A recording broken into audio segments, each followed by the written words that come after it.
Esporte na TV está de volta e vamos começar falando do Clube Esportivo, que já havia anunciado, né, a saída do técnico Rodrigo Carpegiani e já anunciado seu novo treinador Benhur Pereira ontem, e hoje pela manhã anunciou a saída do seu coordenador técnico Valdir Espinosa, não faz mais parte do Clube Esportivo. Na última segunda-feira, às 14 horas da tarde, anunciou a saída do técnico Rodrigo Carpegiani. Depois, né, de 6 partidas, 3 derrotas fora de casa e apenas 3 empates jogando dentro da Montanha dos Veados, em um aproveitamento de 16,6%, a diretoria resolveu trocar o treinador. E hoje pela manhã foi anunciado, né, a saída também de Valdir Espinosa. A partir de hoje, o Esportivo não tem mais a função de coordenador técnico no clube.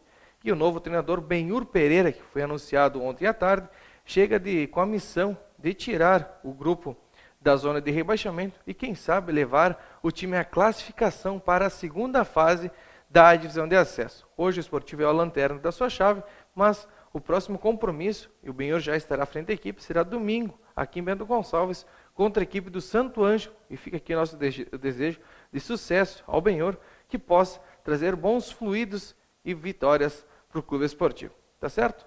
E pelo Campeonato Gaúcho, mas da primeira divisão, hoje à noite acontece mais uma rodada, a 13ª rodada, e aí pode definir os classificados e também alguns dos rebaixados para a divisão de acesso do ano que vem. Então vamos conferir a 13ª rodada completa do Campeonato Gaúcho. Novo Hamburgo contra o Grêmio, Veranópolis contra o Juventude, São José contra Cruzeiro, Ipiranga contra o Lajadense, Caxias contra o São Paulo, Passo Fundo contra a União Frederiquense, Brasil de Pelotas contra o Aimoré e o Inter enfrenta a equipe do Avenida. O líder dessa competição ainda é a equipe do Grêmio. Claro que o Inter tem o jogo atrasado contra a equipe do Ipiranga. Se vencer, pode ultrapassar a equipe tricolor. Sobre a BGF, aqui de Bento Gonçalves, nosso querido Bento Gonçalves Futsal, treinou ontem à tarde no ginásio do SESI, já visando a estreia de hoje na Copa Metro Serra, em Guaíba, contra a equipe do Guaíba, a partir das 20 horas e 30 minutos. Claro, a TV Cidade vai estar acompanhando essa partida. E no nosso programa de sexta-feira, toda a repercussão da primeira partida da equipe nessa competição regional preparatória para a Série Ouro desse ano. O Vanner estava ensaiando as jogadas, né? Sabemos que ele tem muitas jogadas e ao longo do trabalho vai colocando em prática. E na torcida aqui ficamos que hoje possa vir 3 pontos lá da cidade de Guaíba. A próxima rodada é no sábado, né? E assim na outra quarta e no outro sábado a grande final dessa competição. E pelo Bento Vôlei, já está em Foz do Iguaçu e já treinou lá na cidade e hoje tem a partida de ida das semifinais da Superliga B. Uma das semifinais é Bento Vôlei contra a equipe do Foz do Iguaçu e a outra semifinal é da equipe do Sada contra a equipe do SESI. Aí fica um questionamento, uma dúvida, né? Que todos acreditam que se o Bento Vôlei passar a final, já está garantido na Superliga A do ano que vem. Tudo isso porque o SESI e o Sada já participam da Superliga A. Então vamos ficar na torcida que a CBV mantenha essa decisão e o Bento Vôlei consiga aí vencer hoje à noite e vencer o jogo aqui, o segundo, no sábado à noite, e mate sem a necessidade do terceiro jogo, se for necessário, também aqui em Bento Gonçalves. Pelas competições amadoras aqui de Bento Gonçalves, a Copa Amizade repercutiu bastante, né? Infelizmente, o fato lamentável do final de semana foi do William Guzzo, da equipe do Real Madruga, que teve parada cardíaca no jogo contra a equipe do Dópola e Gafá. E a TV Cidade conversou com a médica Caterine Gonçalves, que ela fala realmente o que aconteceu no campo do Municipal. Seria, então, chegou uma informação para nós que seria uma hipoglicemia. Então, a gente já foi, assim, pensando que pudesse ser alguma condição mais grave. Na entrada do campo, eu já vi de longe, pelas condições do paciente, que se tratava de uma parada cardíaca, que eu confirmei depois, logo, quando eu tentei palpar os pulsos, né? A gente iniciou imediatamente, então, as manobras de RCP, que a gente chama, que são as manobras de ressuscitação cardiopulmonar. Esse menino, esse atleta, ele ficou 22 minutos em parada, em atendimento, né? Fora o tempo do nosso deslocamento até lá, que é um tempo considerável, assim, ele ficou bastante tempo em parada, mas graças a Deus, com 22 minutos de manobras, a gente conseguiu o retorno da circulação espontânea, que a gente chama, que foi quando vocês viram ali que eu palpei, e ele tinha pulso, e a gente então optou por remover ele ao hospital. Eu vi que ficou assim meio mal entendido, algumas pessoas não entenderam no momento que quando a gente decidiu remover, porque ele tinha retornado, né? O coração dele estava batendo novamente. O programa Esporte na TV também perguntou a ela quais seriam as medidas de segurança a serem tomadas, já que Bento não teria capacidade de ter uma ambulância em cada jogo. Sim, na verdade, se manter uma ambulância em cada campo é impossível. Assim, o custo para o município seria imenso e as ambulâncias teriam que ser muito equipadas. Então, não tem porquê. E também não tem porquê a gente ficar muito neurótico com isso. O que aconteceu com esse menino foi uma fatalidade. Tá? Ele tinha algum problema cardíaco que ele não sabia, que não deu sintomas, e lá no exercício físico intenso, sob o sol, acabou acontecendo. Mas a gente não pode também ficar pensando que todo jogo alguém vai passar mal, não é isso.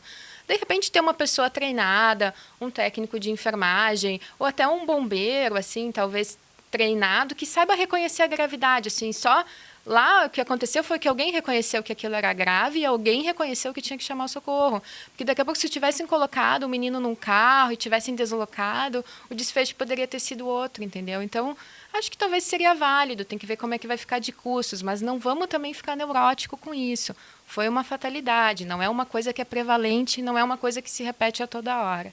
E para você que é atleta de final de semana, a doutora Caterine Gonçalves fala dos cuidados a serem tomados antes da prática esportiva. Eu acho que tem que investigar a partir do momento que tu tem sintomas, tá? O que são esses sintomas? Por exemplo, falta de ar no exercício, dor no peito no exercício, palpitação também, são sintomas que tu tem que investigar num adulto jovem. Tá? Agora, se tu joga, tolera bem, tu já é acostumado a fazer uma atividade regular, não tem por que tu ter uma investigação maior. Talvez aferir uma pressão, ver se tu tem uma pressão boa, tudo. Mas a gente sempre orienta o paciente a investigar se sintomas, ou também é importante ser história na família, né? O caso desse menino a gente chama de morte súbita abortada. Se ele não fosse atendido, ele teria tido uma morte súbita. Pessoas que têm morte súbita na família, a gente investiga mesmo sem sintomas. O resto, só perante sintomas mesmo. Vamos conferir a classificação dos 4 grupos da Copa Amizade. Pelo grupo A, Mônaco é o líder com 4, depois vem União com 4, BDL também com 4, Real Madruga com 3. Esses estariam classificados. Vila Rica com 3, Bola nas Costas com 2 e São Gotardo com 1 estariam rebaixados. Pelo grupo B, É Demais é o líder com 7 pontos, depois vem Capivara com 6, União do Bozo com 13 e Racuna com 2. Supremo com 2, Sem Freio com 1 e Grande Crush estariam rebaixados para a segunda divisão do ano que vem. Pelo grupo C, o líder é o Missioneiros com 100% de aproveitamento e 9 pontos, depois vem o Doppelgafá com 6, UTI com 5 e o Colorado com 4 pontos. Fronteira também tem 4, São Cristóvão 3 e Atlético 3, esses estariam rebaixados também. E para encerrar o grupo D, até Cubanos é o líder com 9 pontos, junto com 8 da Graciemo, os dois 100% na competição. Depois vem o Só Canelas com 4, Tandera com 4, Cruzeirinho com 2, Copeiros com 2 e Avacalhados com 1 ponto. Vale relembrar, né, que a classificação, os 4 primeiros avançam à próxima fase e os 3 últimos de cada grupo, além de não classificar, é claro, são rebaixados para a segunda divisão da Copa Amizade no ano de 2016, tá certo? E aí, para encerrar, a Libertadores do Nordeste. O Barracão está entrando com uma ação na Justiça para liberar os atletas Pepe e também o Giba, que atualmente estão vinculados com o Rosário, mas os atletas não querem jogar para o Rosário de Bandeira, então estão entrando com uma ação na Justiça, devem conseguir a liberação.